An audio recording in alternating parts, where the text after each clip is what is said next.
Capítulo 9. Bienaventurados los que son mansos y pacíficos. Injurias y violencias.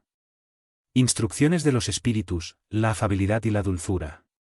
La paciencia. Obediencia y resignación. La cólera. Injurias y violencias. 1. Bienaventurados los que son mansos, porque ellos poseerán la tierra. San Mateo, 5, 4. 2. Bienaventurados los que son pacíficos, porque ellos serán llamados hijos de Dios. San Mateo, 5, 9.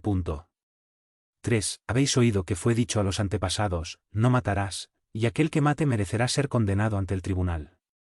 Pero yo os digo que todo aquel que se encolerice contra su hermano, merecerá ser condenado ante el tribunal, que aquel que llame a su hermano raca, merecerá ser condenado ante el concejo, y el que le diga estás loco, merecerá ser condenado al fuego del infierno. San Mateo, 5 y 21 y 22. 4. Por medio de estas máximas, Jesús convirtió en ley la dulzura, la moderación, la mansedumbre, la afabilidad y la paciencia. Por consiguiente, condena la violencia, la cólera e incluso toda expresión descortés para con los semejantes. Raca era, entre los hebreos, una palabra despectiva que significaba hombre que no vale nada, y se pronunciaba escupiendo y volviendo la cabeza a un lado. Pero Jesús va más lejos aún, puesto que amenaza con el fuego del infierno al que diga a su hermano, estás loco. Es evidente que en esta, como en cualquier otra circunstancia, la intención agrava o atenúa la falta. No obstante, ¿cómo puede tener tanta gravedad una simple palabra, para merecer una reprobación tan severa? Sucede que toda palabra ofensiva es la expresión de un sentimiento contrario a la ley de amor y de caridad que debe regir las relaciones entre los hombres y mantener entre ellos la concordia y la unión. Es también un atentado a la benevolencia recíproca y a la fraternidad, y alimenta el odio y la animosidad. Sucede, en suma, que después de la humildad hacia Dios, la caridad para con el prójimo es la primera ley de todo cristiano. 5. Pero, ¿qué entiende Jesús por estas palabras? Bienaventurados los que son mansos, porque ellos poseerán la tierra, puesto que él mismo ha recomendado a los hombres que renunciaran a los bienes de este mundo y les ha prometido los del cielo. Mientras aguarda los bienes del cielo, el hombre tiene necesidad de los de la tierra para vivir. Jesús solo le recomienda que no atribuya a estos últimos más importancia que a los primeros. Con esas palabras, Jesús quiso decir que, hasta ahora, los bienes de la tierra son monopolizados por los violentos, en perjuicio de los que son mansos y pacíficos, y que a estos les falta muchas veces lo necesario, mientras que los otros tienen lo superfluo. Jesús promete que a los mansos se les hará justicia, así en la tierra como en el cielo, porque serán llamados hijos de Dios. Cuando la humanidad se someta a la ley de amor y de caridad, ya no habrá egoísmo, el débil y el pacífico ya no serán explotados ni pisoteados por el fuerte y el violento. Ese será el estado de la tierra cuando, según la ley del progreso y la promesa de Jesús, se haya transformado en un mundo feliz, en virtud de la expulsión de los malos. Instrucciones de los espíritus. La afabilidad y la dulzura. 6. La benevolencia para con los semejantes, fruto del amor al prójimo, produce la afabilidad y la dulzura, que son sus formas de manifestarse. Sin embargo, no siempre debemos confiar en las apariencias. La educación y el trato social pueden dar al hombre el barniz de esas cualidades. ¿Cuántos hay cuya fingida hombría de bien solo es una máscara para el exterior, un traje cuyo corte esmerado disimula las deformidades que hay debajo? El mundo está lleno de esas personas que tienen la sonrisa en los labios y el veneno en el corazón, que son dulces con tal de que nada las incomode, pero que muerden a la menor contrariedad, esas personas cuya lengua, dorada cuando hablan cara a cara, se convierte en un dardo envenenado cuando están detrás. A esa clase pertenecen también los hombres que, fuera de su casa parecen benignos, pero que dentro de ella son tiranos domésticos, que hacen sufrir a su familia y a sus subordinados el peso de su orgullo y de su despotismo, como si quisieran compensar la opresión que a sí mismos se imponen afuera.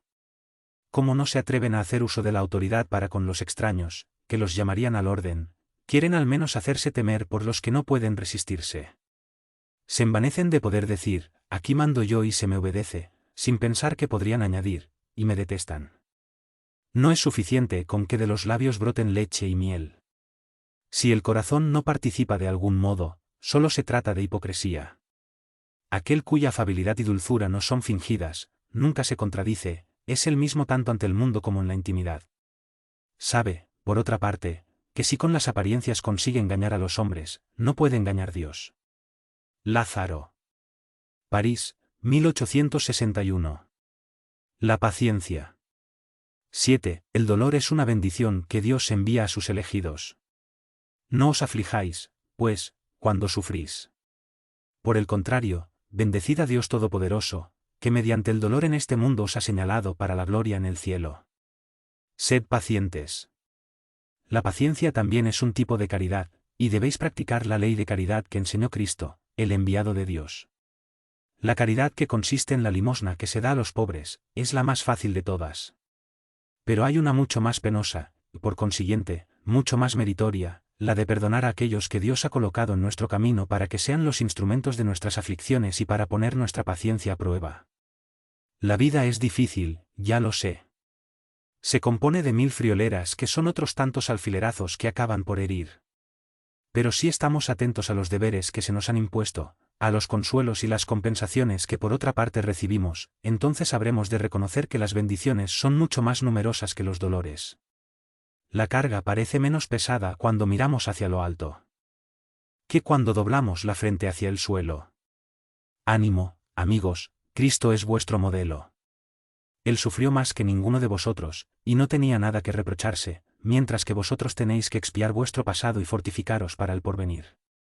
Así pues, sed pacientes, sed cristianos. Esta palabra lo resume todo.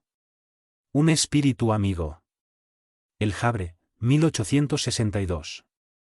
Obediencia y resignación. 8. La doctrina de Jesús enseña, en todos sus conceptos, la obediencia y la resignación, dos virtudes compañeras de la dulzura y muy activas, aunque los hombres las confunden equivocadamente con la negación del sentimiento y de la voluntad. La obediencia es el consentimiento de la razón, la resignación es el consentimiento del corazón. Ambas son fuerzas activas, porque cargan el fardo de las pruebas que la insensata rebeldía dejó caer. El cobarde no puede ser resignado, de la misma manera que el orgulloso y el egoísta no pueden ser obedientes. Jesús fue la encarnación de estas virtudes, que la antigüedad materialista despreció. Él vino en el momento en que la sociedad romana perecía en los estertores de la corrupción. Vino a hacer que brillasen, en el seno de la humanidad agobiada, los triunfos del sacrificio y de la renuncia carnal. Cada época lleva, pues, el sello de la virtud que habrá de salvarla o del vicio que determinará su fracaso. La virtud de vuestra generación consiste en la actividad intelectual, su vicio radica en la indiferencia moral. Y solo digo actividad, porque el genio se eleva de repente y descubre por sí mismo los horizontes que la multitud solo llegará a ver más tarde, mientras que la actividad consiste en la reunión de los esfuerzos de todos para alcanzar un objetivo menos brillante, es cierto, pero que pone en evidencia la elevación intelectual de una época.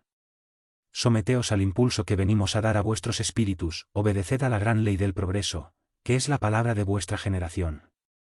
Desdichado el espíritu perezoso, que cierra su entendimiento. ¡Ay de él! Porque nosotros, que somos los guías de la humanidad en marcha, lo fustigaremos y forzaremos su voluntad rebelde, por medio del doble efecto del freno y la espuela. Toda resistencia orgullosa habrá de ceder, tarde o temprano. Bienaventurados, entre tanto, los que son mansos, porque prestarán oídos dóciles a las enseñanzas. Lázaro. París, 1863. La cólera. 9. El orgullo os conduce a creeros más de lo que sois, a no soportar una comparación que pueda rebajaros, a que os consideréis, por el contrario, de tal modo por encima de vuestros hermanos, sea en cuanto a la inteligencia o en la posición social, o incluso en lo que atañe a ventajas personales, que el menor paralelo os irrita y os disgusta. ¿Qué sucede entonces? Os entregáis a la cólera. Buscad el origen de esos accesos de demencia pasajera que os asemejan al bruto, y os hacen perder la sangre fría y la razón. Buscad, y casi siempre encontraréis en la base el orgullo herido. ¿Acaso no es el orgullo, herido por una contradicción, el que os hace invalidar las observaciones justas, y rechazar, encolerizados, los más sabios consejos? Aun la impaciencia, que tiene origen en contrariedades a menudo triviales, es consecuencia de la importancia que cada uno atribuye a su personalidad, ante la cual considera que todos deben inclinarse. En su frenesí, el hombre encolerizado se enoja con todo, con la naturaleza bruta, con los objetos inanimados, a los cuales rompe porque no lo obedecen. Si en esos momentos pudiera observarse fríamente, se horrorizaría de sí mismo, se vería muy ridículo. Con esto puede evaluar la impresión que produce en los demás. Aunque no fuese más que por respeto a sí mismo, debería esforzarse por vencer una inclinación que lo hace objeto de piedad. Si pensara que la cólera no remedia nada, que perjudica su salud e incluso compromete su vida, reconocería que él mismo es la primera víctima de ella. No obstante, sobre todo, otra consideración debería detenerlo, la de pensar que hace. Desdichados a todos los que lo rodean. Si tiene corazón, ¿no será un motivo de remordimiento para el hacer sufrir a los seres que más ama? Y qué pena mortal si, en un arrebato de furia, cometiese un acto que tuviera que reprocharse el resto de su vida. En suma, la cólera no excluye ciertas cualidades del corazón, pero impide hacer mucho bien y puede contribuir a que se haga mucho mal. Esto debe bastar para inducir al hombre a esforzarse en dominarla. El espírita, además, es instigado por otro motivo: la cólera es contraria a la caridad y a la humildad cristianas. Un espíritu protector. Burdeos, 1863. 10. Según la muy falsa idea de que no puede reformar su propia naturaleza, el hombre se cree dispensado de realizar esfuerzos para corregir los defectos en los que se complace voluntariamente, o que le demandarían demasiada perseverancia si se propusiera extirparlos. Así, por ejemplo, el hombre inclinado a la cólera se justifica casi siempre con su temperamento. En vez de confesarse responsable, atribuye la culpa a su organismo, de ese modo, acusa a Dios de sus propias faltas. Esto es, además, una consecuencia del orgullo que se haya mezclado con todas sus imperfecciones. Por cierto, existen temperamentos que se prestan más que otros a los actos violentos, como hay músculos más flexibles, que se prestan mejor a los movimientos que requieren fuerza. Pero no creáis que sea esa la causa principal de la cólera, y persuadíos de que un espíritu pacífico, aunque esté en un cuerpo bilioso, siempre será pacífico, y que un espíritu violento, en un cuerpo linfático, no por eso será más dócil, sino que la violencia adoptará otro carácter. Al no disponer de un organismo apropiado para secundar su violencia, la cólera se concentrará, mientras que en el otro caso se expandirá. El cuerpo no confiere la cólera al que no la tiene, así como tampoco confiere los demás vicios. Las virtudes y los vicios son inherentes al espíritu.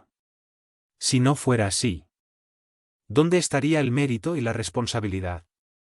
El hombre contrahecho no puede enderezarse, porque el espíritu no toma parte en eso, pero sí puede modificar lo que pertenece al espíritu, cuando tiene la firme voluntad de hacerlo. ¿No os muestra la experiencia, espíritas, por medio de las transformaciones verdaderamente milagrosas que se producen ante vuestros ojos, hasta dónde puede llegar el poder de la voluntad? Reconoced, pues, que el hombre solo se mantiene vicioso porque así lo quiere. En cambio, el que desea corregirse siempre puede hacerlo. De lo contrario, la ley del progreso no existiría para el hombre. Hahnemann. París, 1863.